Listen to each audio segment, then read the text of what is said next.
Hello दोस्तों, welcome to my YouTube channel. आज हम करने जा रहे हैं 16 फरवरी 2026 की थर्ड शिफ्ट का पेपर सॉल्यूशन। अगर वीडियो आपको अच्छी लगे या हेल्पफुल लगे तो चैनल को लाइक एंड सब्सक्राइब करना ना भूलें। बिना समय गवाए वीडियो करते हैं शुरू। तो इसमें मेरा फर्स्ट क्वेश्चन दिया गया है, नमित बिंदु ए से शुरू करके पूर्व दिशा में 26 किलोमीटर ड्राइव करता है। तो इसका मेरा एक फॉर्मूला होता है NESW, 26 किलोमीटर पूर्व दिशा में यानी 26। फिर वह बाएं मुड़ता है और 25 किलोमीटर ड्राइव करता है यानी 25 किलोमीटर ड्राइव करता है। फिर वह बाएं मुड़ता है और 33 किलोमीटर ड्राइव करता है। अब हम यहाँ से देखें तो ये बायां हमारा इधर आ जाएगा, तो 33 किलोमीटर ड्राइव करता है। इसके बाद वह फिर बाएं मुड़ता है और 35 किलोमीटर ड्राइव करता है। अंत में वह बाएं मुड़ता है और 7 किलोमीटर ड्राइव करता है। बिंदु P पर रुक जाता है। बिंदु A पर वापस पहुंचने के लिए उसे कितनी दूर और किस दिशा में ड्राइव करना चाहिए। तो इसमें क्या होता है, अपोजिट डायरेक्शन अगर हमारी कट हो रही है तो उनको हम कैंसिल कर देते हैं। तो 33 से 33 कैंसिल। अब 35 में से 25 जाएगा, कितना आएगा मेरा 10 किलोमीटर। अगर वापस उसी डायरेक्शन में जाना है तो हम छोटे वाले की डायरेक्शन लेते हैं। ठीक, तो छोटे वाले क्या है 25 किलोमीटर नॉर्थ, यानी कि नॉर्थ में। तो राइट आंसर होगा ऑप्शन सी। नेक्स्ट क्वेश्चन अंग्रेजी वर्णमाला क्रम के आधार पर निम्नलिखित 4 अक्षर समूहों में से 3 एक निश्चित तरीके से एक समान है और इस प्रकार बना एक ग्रुप बनाते हैं। कौन सा अक्षर समूह उस ग्रुप से संबंधित नहीं है। तो हम देख सकते हैं जी हमारा आता है 7 पर, के 11 पर और एन 14 पर। तो 7 से 11 जाएंगे तो प्लस 4, 11 से 14 जाएंगे तो प्लस 3। ऐसे हम नेक्स्ट देखते हैं LOS का। एल हमारा आता है 12 पर, O 15 पर और S 19 पर। तो देखिए हम 12 से 15 यानी प्लस 3, 15 से 19 प्लस 4। नेक्स्ट हम चेक करते हैं टी हमारा आता है 20 पर, X 24 पर और A 1 पर। अगर हम देखें प्लस 4, ऐसे हम 24 से 1 देखें तो प्लस 3। तो ये वाला मेरा अलग है, तो राइट ऑप्शन होगा V। नेक्स्ट क्वेश्चन अंग्रेजी वर्णमाला क्रम के आधार पर दी गई श्रृंखला में प्रश्नवाचक चिन्ह के स्थान पर क्या आना चाहिए। तो हम देख सकते हैं जेड मेरा आता है 26 पर, U 21 पर, P हमारा आता है 16 पर और K हमारा आता है 11 पर।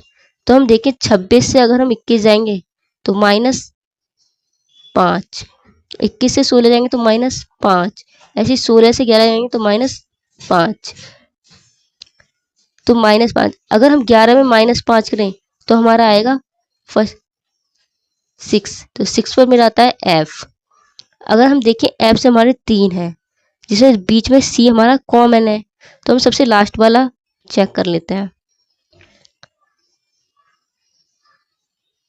लास्ट वाले हमारे सभी फ्रेंड है, तो M मेरा आता है 13 पर, K आता है 11 पर, I 9 पर, G 7 पर।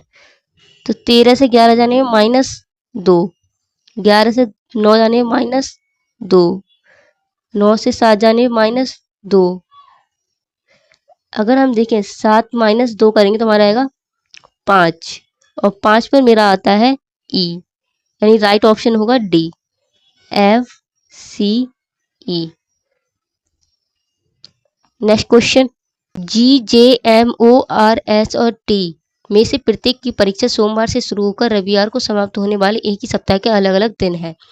तो हम इसमें एक चार्ट बना लेते हैं। 1 2 3 4 5 6 7, ये सोमवार, मंगल, बुध, गुरु, शुक्र, शनि और रवि।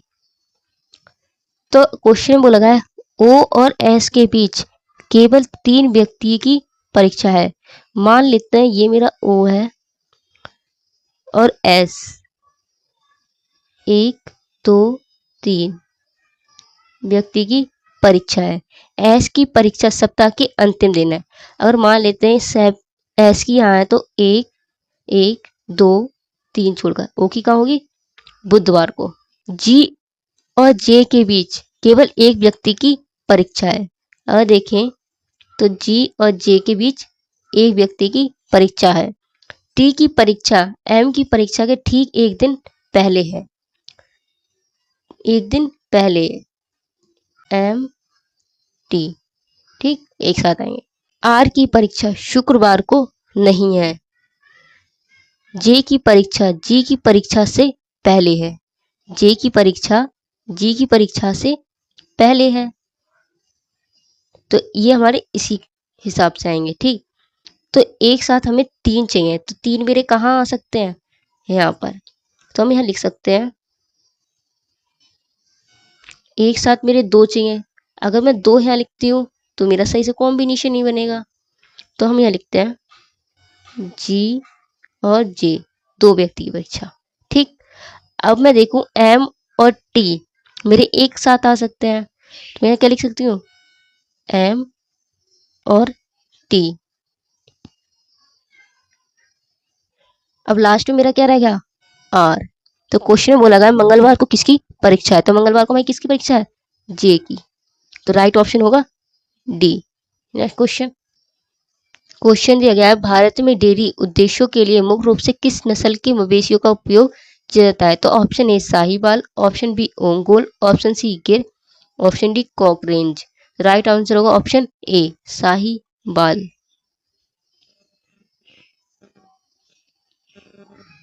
Next question. अभिनीत लेंस की अलग अलग दूरियों पर वस्तुओं को स्पष्ट रूप से देखने के लिए अपनी फोकस दूरी को समायोजित करने की क्षमता को क्या कहते हैं। ऑप्शन ए दृष्टि निर्बंधक, ऑप्शन बी दृष्टि परिसर, ऑप्शन सी परिसरण क्षमता, ऑप्शन डी समंजन क्षमता। तो राइट आंसर होगा ऑप्शन डी समंजन क्षमता। Next question. ये मुझे क्वेश्चन दिया गया है और बोला है ऐसे कितने व्यंजन हैं जिनमें प्रत्येक के ठीक पहले एक स्वर और ठीक बाद भी एक स्वर है। तो हम पहले क्या करते हैं, हम स्वर स्वर वाले पर टिक कर लेते हैं। तो एक ये है मेरा, एक ये, नेक्स्ट नेक्स्ट नेक्स्ट, बस। अब बोला है साइड साइड व्यंजन होने चाहिए, यानी 2 एक साथ साइड साइड स्वर होने चाहिए, बीच में एक व्यंजन। तो देख सकते हैं पहला वाला तो हमारा हो ही नहीं सकता। सेकंड वाले में देखें हम स्वर एक साथ नहीं है 2, ठीक। अगर हम इस वाले की बात करें तो एक साथ इसमें भी साइड साइड नहीं आ रहे हैं। इस वाले में अगर हम देखें तो यू टी यू, तो राइट ऑप्शन होगा डी 1। Next question. ऐसे कितने सम हैं जिनमें से प्रत्येक के ठीक पहले एक विषम अंक और ठीक बाद एक सम अंक है। तो साइड साइड हमारे क्या आनी चाहिए, सम संख्या है, और बीच में क्या आना चाहिए, विषम। कि एक साथ हमारे 2 सम आने चाहिए और पहले एक विषम आना चाहिए, ठीक। तो हम देख लेते हैं, सबसे पहले इसमें हमारी विषम संख्या है।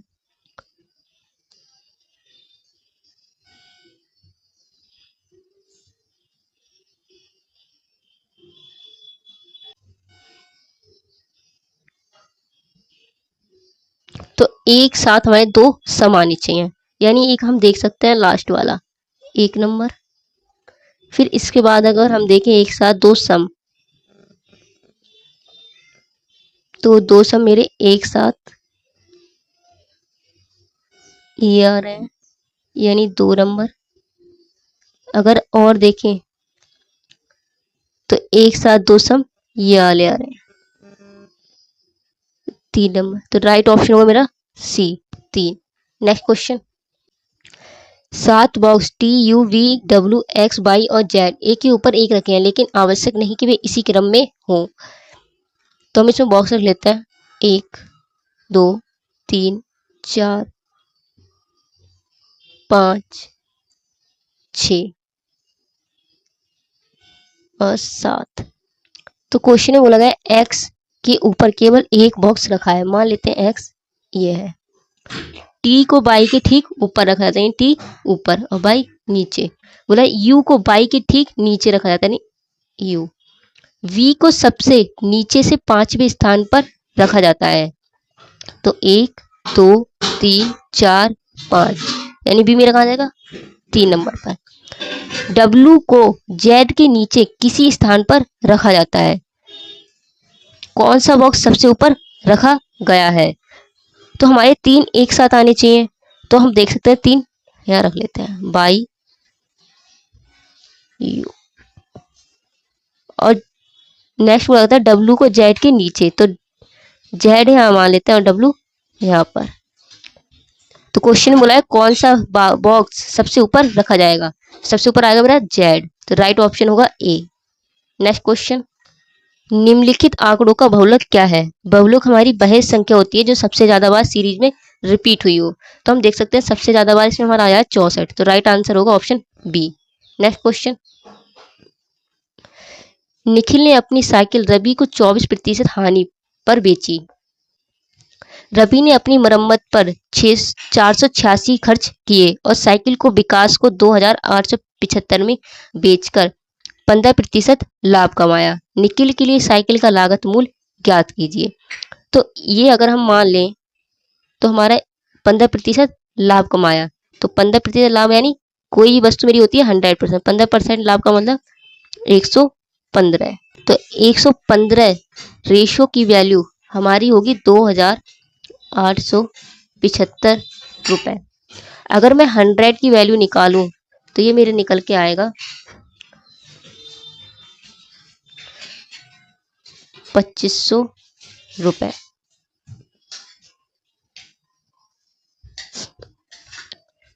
तो यही हमारा क्या होगा, रवि का सीपी। ठीक। नेक्स्ट अगर हम देखते हैं एसपी, अगर हमें निकालना है यानी कि रवि ने वो कितने में बेची, तो हमारा एसपी बराबर आएगा 2500 कितने में खरीदी थी माइनस 486, तो ये हमारा निकल कर आएगा 2014 रुपए। और कितने प्रतिशत, 24% हानि पर खरीदी थी, यानी ये हमारी कितने परसेंट की वैल्यू है 76% की। और हमें क्वेश्चन में क्या चाहिए 100%, तभी हम बता सकते हैं कि निखिल के लिए साइकिल का लागत मूल्य क्या था। तो 100% बराबर 2014 बटे 76 गुणा 100। जब मैं इसको सॉल्व करूंगी तो ये मेरा सॉल्व करके आएगा 2650 रुपए। तो राइट ऑप्शन होगा वी। नेक्स्ट क्वेश्चन, यदि संख्या 6 7 8 5 2 3 4 में से प्रत्येक सम संख्या में से 2 घटा दिया जाए, तो हम 6 में से 2 घटाएंगे तो मेरा आएगा 4, 8 में से 7 घटाएंगे, 8 में से 2 घटाएंगे तो 6, 2 में से 2 घटाएंगे तो 0, 4 में से 2 घटाएंगे तो 2। नेक्स्ट बोला गया प्रत्येक विषम संख्या में एक जोड़ दिया जाए, यानी 7 में एक जोड़ेंगे 8, 5 में एक जोड़ेंगे 6, 3 में एक जोड़ेंगे तो 4। तो बोला है तो निर्मित नई संख्या में कितने अंक एक से ज्यादा बार आए हैं। तो हम देख सकते हैं एक से ज्यादा बार हमारा क्या है 4 और 6। तो राइट आंसर होगा ऑप्शन ए 2। नेक्स्ट क्वेश्चन,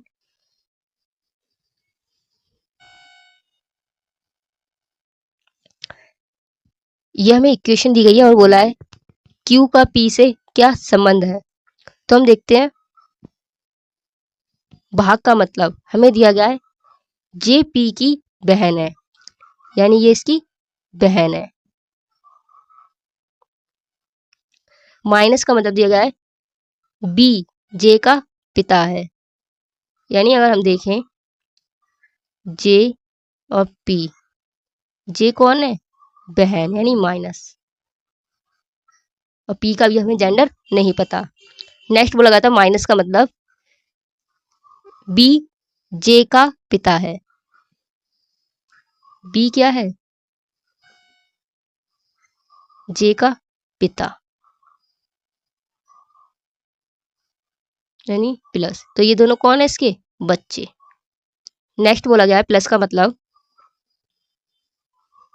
एम बी की पुत्री है।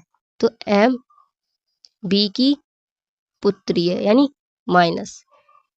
नेक्स्ट गुणा का मतलब हमें दिया गया है क्यू एम का पुत्र है। क्यू एम का पुत्र है यानी प्लस। क्वेश्चन बोला है क्यू का पी से क्या संबंध है। तो ये देख सकते हैं एक सब भाई बहन हो गए। ठीक, तो क्यू का पी से क्या संबंध है? पी से यानी इस साइड से देखना है। तो ये क्या हो सकता है हमारा? बहन की बहन का पुत्र। तो राइट ऑप्शन होगा डी। नेक्स्ट क्वेश्चन, उस सेट का चयन करें जिसमें श्रृंखलाएं किसी उसी प्रकार से संबंधित हैं जिस प्रकार से निम्नलिखित सेटों की श्रृंखलाएं है। अगर हम देखें 12 और 13 की गुणा करके, 12 और 13 की गुणा करके हमारा आएगा 156। उसी प्रकार 14 गुणा 9 गुणा करके आएगा हमारा 126। अगर हम देखें 24 और 48 की गुणा करके, तो लास्ट का इकाई अंक 8 चौक 32 यानी पहला वाला तो हो ही नहीं सकता। अगर हम देखें 6 एकम 6, तो हम इकाई के अंक से कर रहे हैं, तो हमारा राइट ऑप्शन बी हो सकता है। अगर हम देखें 5 3 15, तो लास्ट में हमारा क्या है 6, ये भी नहीं हो सकता। और इधर हम 45 की गुणा 5 से कर रहे हैं इकाई डिजिट से, तो 5 25, तो राइट ऑप्शन होगा मेरा वी। नेक्स्ट क्वेश्चन, निम्नलिखित में से कौन सा पदार्थ समूह गैर जैव निम्नीय पदार्थों का प्रतिनिधित्व करता है? ऑप्शन ए सब्जियों के छिलके, फूल, कागज। ऑप्शन बी घास, खराब भोजन, सब्जियों के छिलके। Option C plastic bubble pack, दूध के सामान पैकेट, दवा की प्लास्टिक की बोतलें। ऑप्शन डी खराब भोजन, सब्जियों के छिलके, इस्तेमाल की हुई चाय की पत्तियां। तो राइट ऑप्शन होगा सी प्लास्टिक बबल बैग पैक, दूध के सामान पैकेट, दवा की प्लास्टिक बोतलें। तो जैव गैर जैव विनिर्णीकरणीय हमारी वो चीजें होती हैं जो हमारी गलती नहीं है। तो हम कोई भी प्लास्टिक का सामान तो हमारा आसानी से नहीं गलता है, यानी और अदर चीज हमारी आसानी से गल जाती हैं। नेक्स्ट क्वेश्चन, एक कूट भाषा में एजेंट को चैटन के रूप में और अडेप्ट को ड्रैपिड के रूप में कूटबद्ध किया गया है। उसी भाषा में ड्रिंक को किस रूप में कूटबाधित किया जाएगा? तो ये मेरा सही से मैं लिख देती हूँ, ए जी ई एन टी। ठीक, इसको हमें किया गया है जी ए एच टी एन। तो हम देख सकते हैं जी और ए को चेंज कर दिया गया है, लास्ट में देखिए एन और टी को चेंज कर दिया गया है। और ई में अगर हम, ई हमारा आता है 5 पर, एच हमारा आता है 8 पर, अगर 3 जोड़ दें तो हमारा आ जाएगा। ठीक, नेक्स्ट भी हम चेक कर लेते हैं। अगर हम देखें ए और डी को चेंज कर दिया गया आपस में, पी और टी को आपस में चेंज कर दिया है। ओ हमारा आता है 15 पर, आर हमारा आता है 18 पर, यानी +3 किया गया है। तो हम ऐसे ही सभी चेक करते हैं, डी और आर को चेंज कहाँ किया गया है?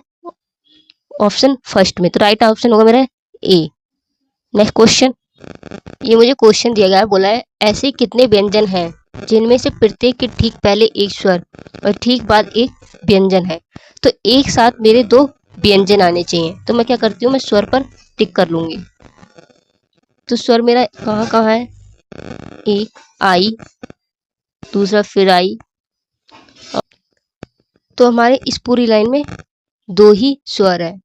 तो हम देख सकते हैं एक साथ 2 व्यंजन कहाँ आ रहे हैं, तो एक तो हमारा यही हो जाएगा, एक और दूसरा भी ए हो जाएगा। तो राइट ऑप्शन होगा सी 2। नेक्स्ट क्वेश्चन, यदि किसी उत्तर दर्पण के सामने अनंत और ध्रुव पी के बीच एक वस्तु रखी जाए तो किस प्रकार का प्रतिबिंब बनेगा? ऑप्शन ए आभासी, सीधा और छोटा। ऑप्शन बी वास्तविक, उल्टा और विवर्धित। ऑप्शन सी वास्तविक, उल्टा और छोटा। ऑप्शन डी वास्तविक, सीधा और वस्तु के समान साइज। तो राइट ऑप्शन होगा ए आभासी, सीधा और छोटा। नेक्स्ट क्वेश्चन, 5 व्यक्तियों बी, डब्ल्यू, एक्स, वाई और जेड में से प्रत्येक की एक निश्चित आयु है। वाई की आयु एक्स की आयु की 4 गुना है। तो हम इसमें देख सकते हैं V, W, X, Y, Z. X की आयु की 4 गुना है, एक्स की आयु 1 है, तो वाई की कितनी हो जाएगी? 4। बी की आयु एक्स की आयु की 2 गुना है, तो एक्स कितनी है? 1, 2 गुना यानी बी कितनी हो जाएगी? 2। नेक्स्ट बोला गया है वाई की आयु डब्ल्यू की आयु की 5 गुना है, और नेक्स्ट बोला गया है डब्ल्यू की आयु 12 वर्ष है। मान लेते हैं डब्ल्यू की आयु हमारी 12 वर्ष है, क्वेश्चन में बोला है। तो वाई की आयु डब्ल्यू की आयु की 5 गुना, या 12 का 5 गुना 60, तो वाई की कितनी हो जाएगी? 60। नेक्स्ट लाइन सबसे बोला गया है यदि जेड की आयु बी की आयु की 3 गुना है, यानी बी की कितनी है? 2, तो 3 गुना कितना आ जाएगा हमारा? 6।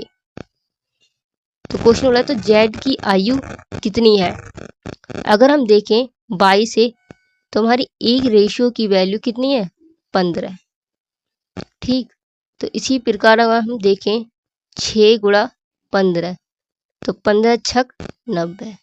राइट ऑप्शन मेरा होगा ए। नेक्स्ट क्वेश्चन, एक प्रश्न के बाद 2 कथन दिए गए हैं जिन्हें फर्स्ट और सेकंड से क्रमांकित किया गया है। आपको यह तय करना है कि क्या कथनों में दी गई जानकारी प्रश्न का उत्तर देने के लिए पर्याप्त है। तो हमें इसमें प्रश्न दिया गया है 5 स्तंभों आई, एल, ओ, एम और डी में से प्रत्येक की ऊंचाई अलग अलग है। इनमें से सबसे ऊंचा स्तंभ कौन सा है? तो कथन 1 दिया गया है ओ डी से ऊंचा है, ओ डी से ऊंचा है, एम डी से ऊंचा है, यानी ओ मेरा यहाँ आ जाएगा और एम यहाँ। ठीक है, तो अगर हम इसमें देख रहे हैं तो सबसे ऊंचा हमें नहीं पता चल रहा है, क्योंकि हमारे पास एक और भी चीज दी गई है, एल दिया गया है, एल का तो कुछ पता ही नहीं है हमें। ठीक है, आई का भी नहीं पता है, तो राइट आंसर होगा इसका ऑप्शन वी। दोनों कथनों 1 और 2 में दी गई जानकारी एक साथ ही प्रश्न का उत्तर देने के लिए पर्याप्त नहीं है। नेक्स्ट क्वेश्चन, निम्नलिखित में से कौन सा अनुपात न्यूनतम है?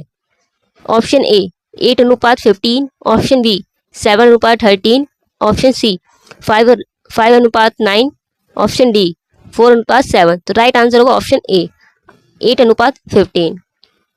नेक्स्ट क्वेश्चन, केंद्रक के दोहरे परत वाले आवरण को कहा जाता है? ऑप्शन ए क्रोमेटिन भित्ति, ऑप्शन बी कोशिका भित्ति, ऑप्शन सी केंद्रक झिल्ली, ऑप्शन डी प्लाज्मा झिल्ली। तो राइट ऑप्शन होगा सी केंद्रक झिल्ली। नेक्स्ट क्वेश्चन, एम ओ की माता है, तो माता के लिए हम माइनस करेंगे, किसकी? ओ की।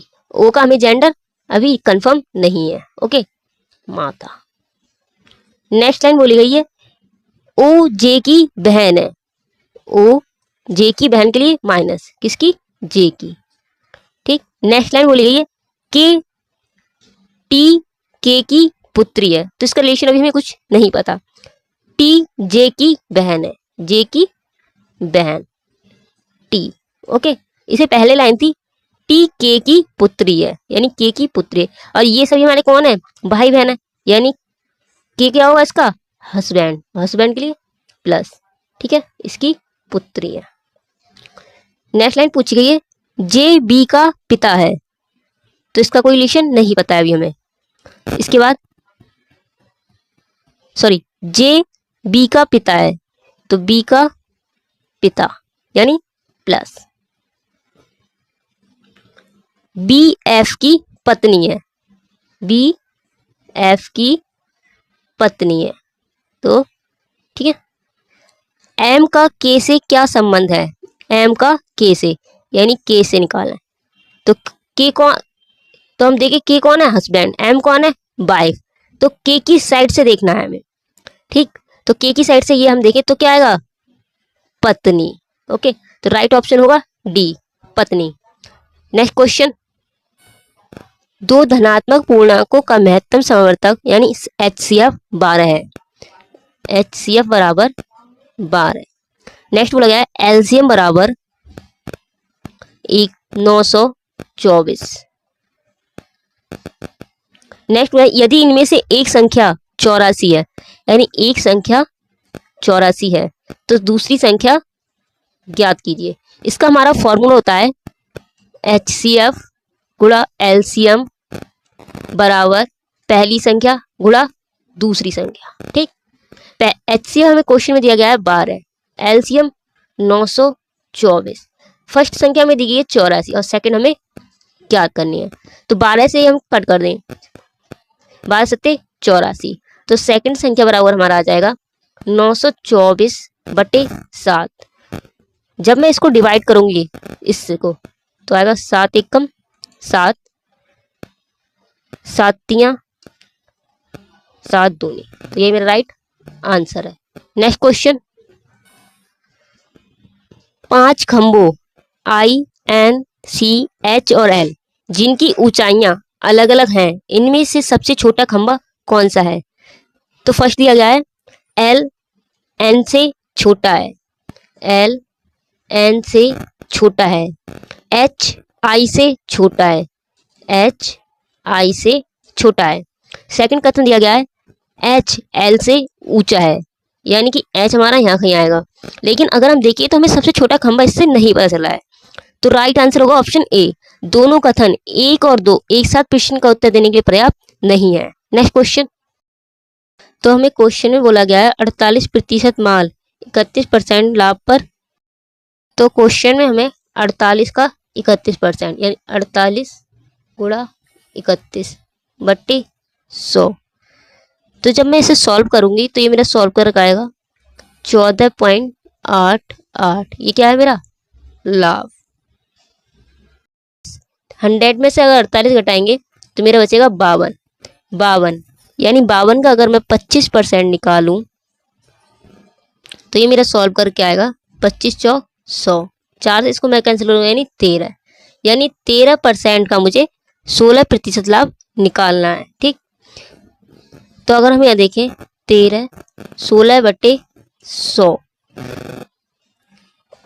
जब मैं इसको सॉल्व करूंगी 4, ठीक।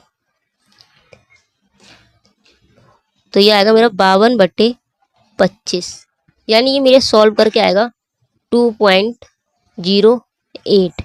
नेक्स्ट बोला गया क्वेश्चन में मुझसे शेष माल को 32% हानि पर बेचा जाता है, यानी टोटल मेरा कितना था 100। अगर 100 में से हम 48 माइनस कर दें, नेक्स्ट 13 माइनस कर दें, तो मेरा कितना आएगा 39, यानी 39% को 32% हानि पर, ठीक। तो ये मेरा सॉल्व करके आएगा 12.48। मेरी क्या है? हानि, और ये लाभ।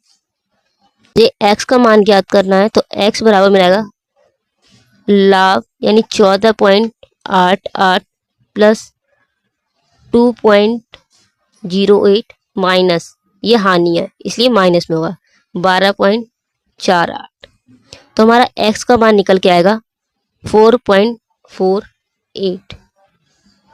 ये मेरा राइट आंसर है। नेक्स्ट क्वेश्चन दिया गया है एक दुकानदार 10,000 अंकित मूल्य की एक वस्तु पर 20% और 30% की 2 क्रमिक छूटें प्रदान करता है, जिससे उसे वस्तु के क्रय मूल्य पर 12% का लाभ प्राप्त होता है। वस्तु का क्रय मूल्य और विक्रय मूल्य ज्ञात कीजिए। तो हमें टोटल क्या दिया है? 10,000। 10,000 वो कितने की छूट देता है? 20% और 30%, यानी 20% छूट का मतलब हमारा कितना रह जाएगा 80/100। 30% यानी 70/100। तो 20 कैंसिल, 20 कैंसिल, तो ये कितना आएगा मेरा 56 और ये 20 रुपए। ठीक। नेक्स्ट अगर हम देखें, बोला गया क्वेश्चन में जिससे उसे वस्तु के क्रय मूल्य पर 12% का लाभ प्राप्त होता है।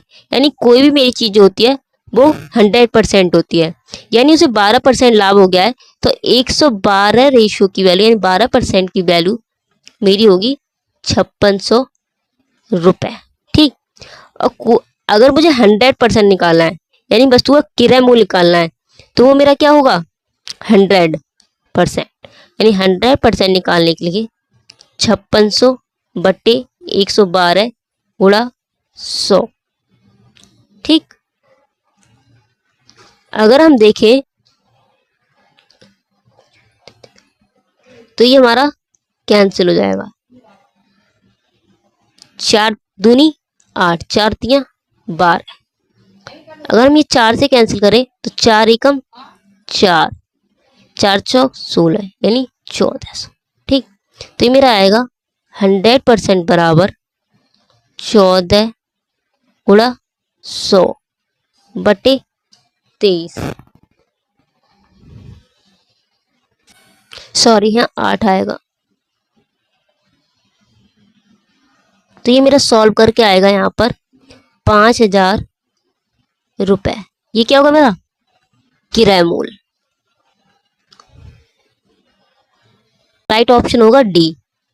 नेक्स्ट क्वेश्चन, एक निश्चित कूट भाषा में HATS को 2743 के रूप में कूटवृत्त किया जाता है और AHUS को 7843 के रूप में कूटवृत्त किया जाता है। तो दी गई कूट भाषा में यू के लिए कूट क्या है, यानी यू का हमें निकालना है। तो हम देख सकते हैं ए दोनों में कॉमन है, यानी दोनों चीज दोनों में कौन सी है 7, एस और एस यानी 3 और 3। अब हम देखें एच और एच, 4 से 4 कैंसिल, तो हम देखें यू बराबर में क्या गया 8। तो राइट ऑप्शन होगा ए।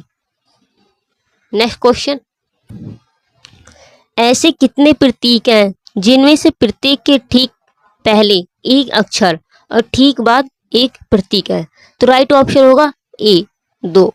नेक्स्ट क्वेश्चन, एक व्यक्ति बिंदु ए से बिंदु बी तक 13 किलोमीटर की चाल से जाता है, उसी मार्ग से बिंदु बी से बिंदु ए तक 10 किलोमीटर की चाल से वापस आता है। संपूर्ण यात्रा के लिए औसत चाल ज्ञात कीजिए। तो मान लेते हैं ये कोई मेरा ए पॉइंट है, ये कोई मेरा बी है। तो पहले वह 13 किलोमीटर की चाल से 13 किलोमीटर प्रति घंटे, फिर बिंदु पहले तो वो 13 की चाल से जा रहा है। ठीक। फिर इसी डायरेक्शन में यानी विपरीत दिशा में 10 किलोमीटर प्रति घंटे की चाल से वापस आता है। तो औसत चाल बराबर मेरा फॉर्मूला होता है, अगर दूरी हमारी समान दी गई है, ठीक है, तो हमारा फॉर्मूला होता है औसत चाल बराबर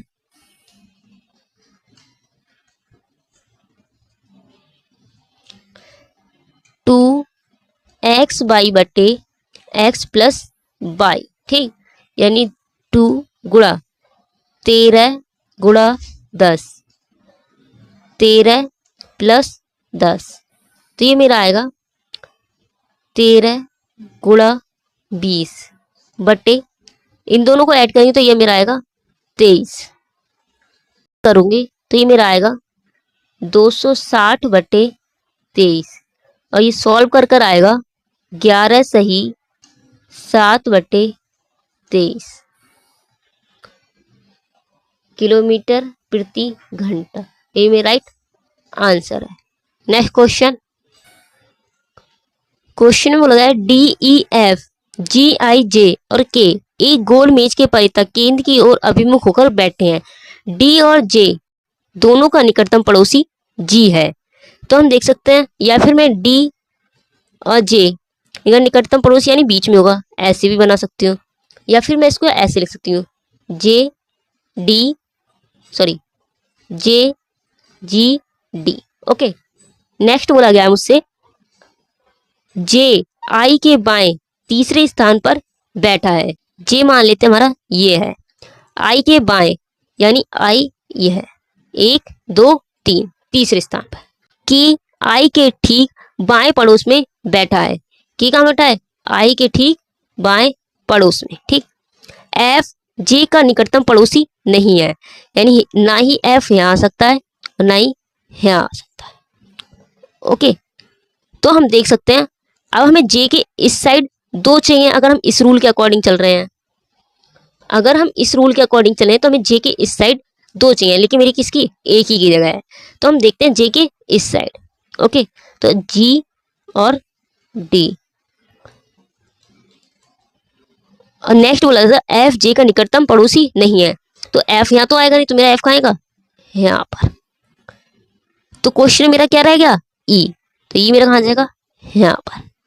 क्वेश्चन बोला है ई के बाएं तीसरे स्थान पर कौन बैठा है?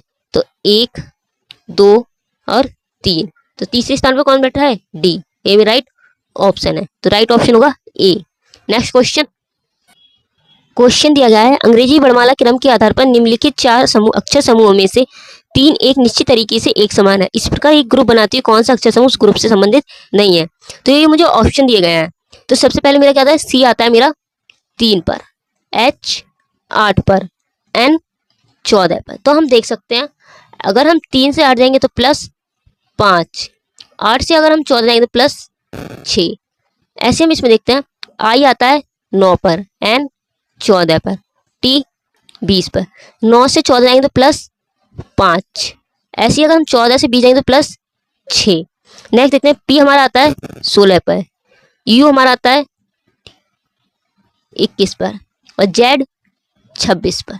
अगर हम 16 से 21 जाएंगे तो +5, 21 से अगर हम 26 जाएंगे तो +5। तो हम देख सकते हैं ये 2 ऑप्शन मेरे सेम है, बस यही मेरा अलग है। तो राइट ऑप्शन क्या होगा? सी। नेक्स्ट क्वेश्चन, ऐसे कितने स्वर हैं जिनमें से प्रत्येक के ठीक पहले एक स्वर और ठीक बाद एक व्यंजन है? तो राइट ऑप्शन होगा डी, एक भी नहीं। Next question, A C I M O Q और डब्ल्यू में से प्रत्येक की परीक्षा सोमवार से शुरू होकर रविवार को समाप्त होने वाले एक ही सप्ताह के अलग अलग दिन है। तो हम इसका एक 4 टाइप से बना लेते हैं, 1 2 3 4 5 6 और एक 7। इसमें मैं डे लिख देती हूँ, सोमवार, मंगल, बुध, गुरु, शुक्र, शनि और रवि। ओके, क्वेश्चन में मुझसे बोला गया है एम की परीक्षा गुरुवार को है, यानी एम की परीक्षा गुरुवार को है। नेक्स्ट बोला है ओ और ए के बीच केवल 4 व्यक्तियों की परीक्षा है। ओ और ए के बीच 1 2 3 4। ओके, नेक्स्ट मुझसे बोला गया है जिनमें से किसी की भी परीक्षा रविवार को नहीं है, यानी रविवार को नहीं है। तो हम देख सकते हैं टोटल हमारे एक साथ कितने लोग चाहिए? 3 3 6, टोटल मेरे 6 लोग ही रह गए। तो मैं इनको एक पैटर्न के आधार पर यहाँ लिख सकती हूँ, यानी ओ और ए टोटल कितने लोग? 4, 1 2 3 4 लोग। ओके, नेक्स्ट पढ़ते हैं, क्यू की परीक्षा सी की परीक्षा से ठीक पहले है। तो क्यू की परीक्षा सी की परीक्षा से ठीक पहले है, यानी एक साथ हमें 2 लोग चाहिए। तो हम यहाँ कहाँ लिख सकते हैं? सी और क्यू। नेक्स्ट बोला गया है आई की परीक्षा शुक्रवार को नहीं है। नेक्स्ट बोला गया है आई की परीक्षा शुक्रवार को नहीं है। शुक्रवार को अगर नहीं है तो हमारी कहाँ होगी? रविवार। ओके, नेक्स्ट बोला है ओ की परीक्षा सी की परीक्षा के बाद नहीं है, यानी सी के बाद तो आनी नहीं है। तो हम यहाँ चेंज कर देते हैं, यानी ओ हमारा यहाँ आ जाएगा और ए यहाँ। अब क्वेश्चन हमारा रह गया डब्लू, तो डब्लू हमारा यहाँ आ जाएगा। लास्ट लाइन हमसे बोली गई ए के बाद कितने व्यक्ति की परीक्षा है? तो ए के बाद हम देख सकते हैं कितने व्यक्ति की परीक्षा है? 1। तो राइट ऑप्शन होगा V. Next question, Pankaj, Meera और अशोक ने क्रमशः 62,000, 70,000 और 83,000 का निवेश करके एक व्यवसाय शुरू किया। पंकज, मीरा और नेक्स्ट अशोक। ओके, पंकज ने हमारे 62,000, मीरा ने 70,000 और अशोक ने 83,000। वर्ष के अंत में कुल लाभ 75,500 था। तो हम देख सकते हैं कुल लाभ हमारा कितना हो रहा है, 3030 कैंसिल, यानी 62/70/83। तो इन तीनों को अगर मैं ऐड कर लूं यानी जोड़ लूं तो मेरा कितना आएगा, 3 5 8 7 15 15 6 21, यानी 215 की वैल्यू क्वेश्चन में मुझे दी गई है 75,500 रुपए। ठीक, तो हम इसमें एक रेशियो की वैल्यू निकाल लेते हैं और क्वेश्चन में ये बोला गया है कुल लाभ का 14% दान में दे दिया गया, यानी कि 75,500 का 14% दान में दिया है। तो हम इसका निकाल लेते हैं 14%। तो 14/100, 100 यानी 2020 कैंसिल। तो ये मेरा सॉल्व करके आएगा 10,570 रुपए। अगर मैं इसमें से इसको माइनस कर दूं यानी 75,500 माइनस 10,570, तो ये मेरा निकल कर आएगा 64,930 रुपए, जो कि क्वेश्चन में बोला गया है शेष राशि को उनके बीच लाभ के अनुपात में वितरित किया गया। तो अशोक का कितना हिस्सा होगा, अशोक का कितना हमारा 83%, टोटल हमारा कितना है 215%। तो हमें 83% की वैल्यू निकालने के लिए सबसे पहले हम एक रेशियो की वैल्यू निकाल लेते हैं। तो एक रेशियो की वैल्यू हमारी कितना है, 930/215, यानी हम टोटल 83 की ही निकाल लेते हैं, बोला 83। तो ये मेरा सॉल्व करके आएगा 25,066, 25,066 रुपए। ये मेरा राइट आंसर है। नेक्स्ट क्वेश्चन, कथन दिया गया है कुछ मग बकरियां हैं, यानी कुछ मग बकरियां हैं, तो मग को हम मां से, बकरी को हम बास से। ओके, सभी बकरियां वर्ग है, यानी सभी बकरियां वर्ग हैं। ओके, तो हमसे निष्कर्ष निकाला गया है नंबर 1, कुछ मग वर्ग हैं, तो कुछ मग वर्ग हैं, यानी जब हमारा मग आ रहा है, बकरी आ रही है, तो मग वर्ग भी आएगा। तो फर्स्ट कथन हमारा सही है। सेकंड देखते हैं, कुछ वर्ग बकरियां हैं, तो कुछ वर्ग बकरियां भी होंगी, तो सेकंड ही हमारा करेक्ट है। तो राइट आंसर होगा डी। निष्कर्ष 1 और 2 दोनों अनुसरण करते हैं। नेक्स्ट क्वेश्चन, ऐसी कितनी संख्याएं हैं जिनमें से प्रत्येक के ठीक पहले एक अंश संख्या और ठीक बाद में एक प्रतीक भी है? तो राइट ऑप्शन होगा ए, 1। नेक्स्ट क्वेश्चन, अंग्रेजी वर्णमाला क्रम के आधार पर एक निश्चित तरीके से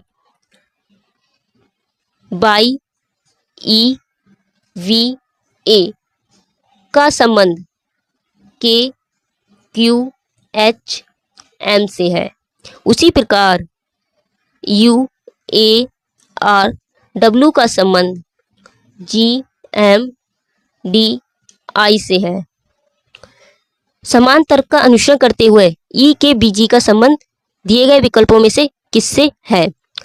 बाई हमारा आता है 25 पर, ई 5 पर, बी 22 पर, ए 1 पर।